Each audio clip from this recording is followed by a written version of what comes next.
Fait Hervé Bobdalo, mise en cause, est toujours en garde à vue. C'est une nouvelle que j'accueille avec joie, si on peut le dire ainsi, parce que souvenez-vous, je posais la question en début de cette semaine de savoir quelle était la suite réservée, parce que bizarrement, plus aucun média ne parle de l'affaire. On n'a plus aucune information. Il faut vraiment patrouiller assez difficilement pour avoir une information. Et bien, je suis donc tombé sur la vidéo, sur cette vidéo que je vais vous présenter. C'est la vidéo de l'une des avocates, Maître Dominique Fous, l'une des avocats voilà, du collectif ayant initié la plainte à l'origine de l'arrestation de monsieur Hervé Bobda.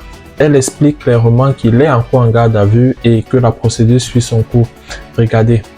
La rumeur est fausse, je sors à l'instant de la première confrontation entre une victime et monsieur Bobda. Il est toujours retenu et il est toujours dans les délais de garde à vue. Les confrontations se poursuivent demain, donc la rumeur est fausse, il n'est pas relâché. Nous sommes dans le temps de l'enquête avant que le dossier soit bouclé pour monter au parquet. Donc je trouve un petit peu vicieux cette rumeur parce que ça consiste à faire peur à toutes les prochaines victimes. Quand on le dit, c'est que on veut jouer psychologiquement sur les gens. Ça ne correspond pas à une réalité et je n'ai pas vu une foultitude de vos confrères autour de la PJ où ils auraient eu la bonne information.